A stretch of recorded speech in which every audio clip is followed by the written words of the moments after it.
Undertale has a lot of themes and substance to its music, such that discussion of the music requires discussion of the game. I have no problem with spoilers, but if I heard some of the things in this video before playing Undertale, I would be a little bit discouraged of playing it. That being said, I will try to stick mainly to details of the music. Undertale has got to be one of the most celebrated games of 2015. I mean, the hours of Undertale Let's Plays probably add up to more than the average age of the game's players. Besides the Let's Players, you got a lot of music YouTubers making covers of Undertale music because gosh, the music in this game is so damn catchy. It does something that games don't try to do as much anymore. Each track has a very strong melody behind carrying the track itself. I'm not saying that games that don't do that are bad, I'm just saying that there's a stronger preference towards soundtracks that are safer, orchestral, or just have a lot of synth work. And it's easy to see why. When video game technology improves, it becomes more possible to make games less like games and more like an art form. The point here being to equate video game soundtracks to movie soundtracks. You can see this with games like Metal Gear Solid or The Witcher, which settle for more of a background ambient soundtrack. Movie composers like John Williams always write soundtracks like this, because a lot of movie composers write their music to focus around escape points. Escape points allow music to transition between scenes smoothly. A good example of this is with the 7th Star Wars film. When Rey is on screen, keynotes play over the main movie theme. It's easier to make these escape points with slow, orchestral music than it is for a very melodic theme.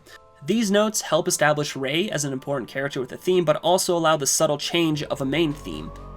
The actual name for a recurring theme in a soundtrack is called Leitmotif.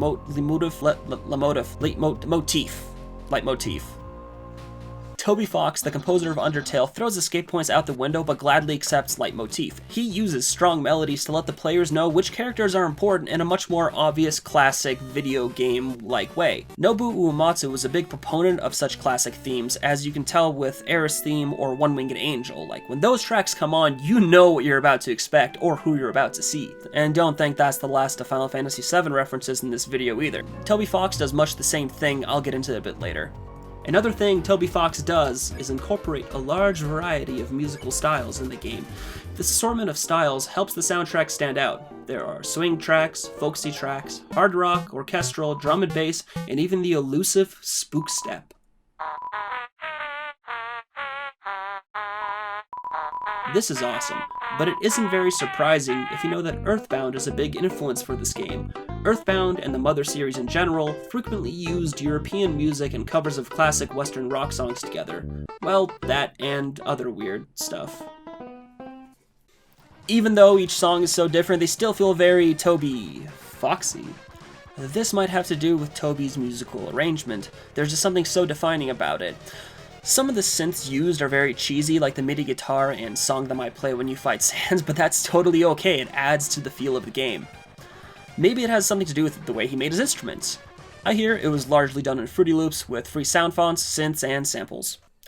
Toby did not go all out with creating sounds, he kept it simple. He worked with what was available to him, much like video game composers did 15 years ago. I even read something about Megalovania being created with Toby Fox shouting into a microphone whatever just sounded good. Nothing wrong with that, we all got our kinks. Now for the rest of the video, I'm going to analyze the soundtrack in 3 categories. How well it sounded in the game, how well it sounded outside of the game, and just how I liked it overall. So let's get into it. From the very first moment the game is booted, no piece of music feels wasted or out of place. Even the music that should feel out of place comes at the start and helps set the foundation for the tone of the game. The tone shifts at the point where Toriel tells you to go down a hallway on your own. When Anticipation came on the first time I played is when I realized the game is not going to take itself seriously. Anticipation does a great job of setting up that the game will not be what we expect if that wasn't picked up during the first Flowey fight.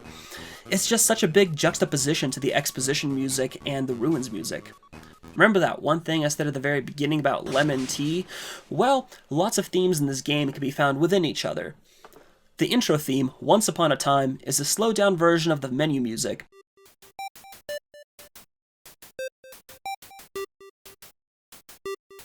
And Hopes and Dreams is a much more ecstatic composition for one of the final fights.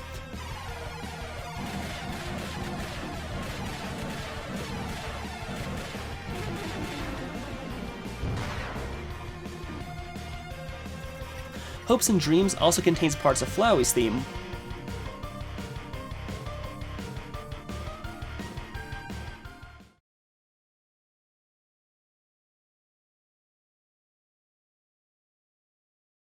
which extends into Azriel's theme through the track Memory, and the song with the same name as the game, Undertale. Basically, it's complicated. But what isn't complicated is what the reuse of a theme does for a player. Remember the time in Final Fantasy VII when Aerith dies with a tense heartbeat in the background, and then it fades over to Aerith's theme as the materia in her hair falls into the live stream? Then you get washed over with emotion as you remember the first time this music is played. The flower girl helped you get on your feet, took you home to take care of you and help you get better. Then she was determined to help you on your journey and joined you. The use of this theme keyed you into parts that you would deem important later on and forced you to relive the good times while engaging in a boss battle. This is so damn powerful, especially for the first time. Undertale does that all the time. Like, for example, the track Memory. Not only does it share a theme with a lot of tracks, but it's also played when you give the statue an umbrella, after Undyne knocks you down the waterfall, and after the pacifist credits. Of course, this theme would mainly be heard if you chose to go through with the pacifist run. This is part of the reason the soundtrack is so effective. Now, most people who play the game will want to do the pacifist run first. At the very beginning, Toriel tells you to avoid killing, and there's a frogget that tells you that you should use mercy. So, only after you've heard the music the way it's supposed to be heard, is someone likely to try the genocide run. In the genocide run, the music that plays at the But Nobody Came screen is a very slowed down version of Flowey's theme, but that probably won't get noticed unless you pay very close attention to it. You can see this as lazy songwriting to just slow down and speed up songs. I see that as pretty genius. Some other things about the genocide run. As you progress through the game, the boss battle themes get more and more intense, which is fitting since the boss battles get increasingly more difficult as well, with the Sands battle being the climax of the genocide run. During the Sands battle, Megalovania plays, which does a perfect job of describing how you should feel at that moment, fighting the most difficult boss in the game. I can't tell if that's the sins crawling on my back or just the sweat. That's gross. I really like the way the music is utilized in the game. It's like Toby Fox wrung out every single little bit of usefulness from the songs he created for it.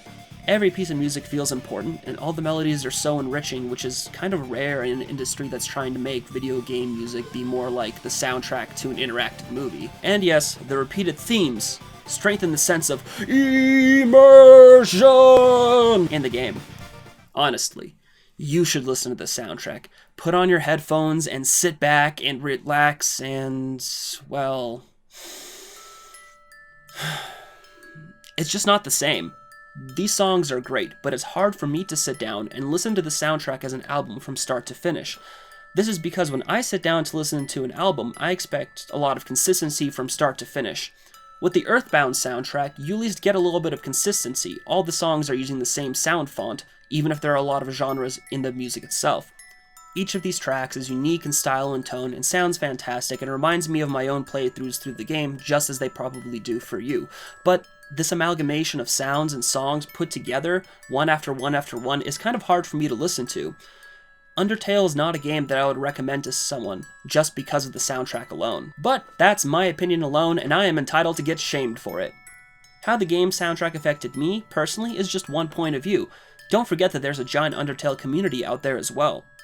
These are people who went out and analyzed the waveforms, sped up and slowed down tracks. Fans of this game were left wanting more, and they really dug through everything to get the most of their experience, looking for clues in everything to discover the origins of tracks and look for other secrets.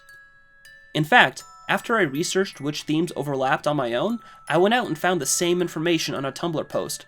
This just shows how dedicated the fan base is to this game. This is a great soundtrack to a great game, and I'm going to give it a smiling Flowey out of 10. I really like the way that Toby reuses themes and uses strong melodies to establish backgrounds for his characters, and both of those are just small reasons of why this game is fantastic. You know, chances are if you're watching this, you've already played Undertale, but I'm still gonna say, go out, play the game, find the songs that strike a chord with you, and if you want to, listen to the entire soundtrack, or just listen to the ones that you like the most. Well, let me know what you think of the Undertale soundtrack, what you think of this video, or just how you're doing in the comments below. If you have a free moment, you should go and check out my sound review of E.T. the Extraterrestrial for the Atari. It's pretty wacky. Anyway, toodles.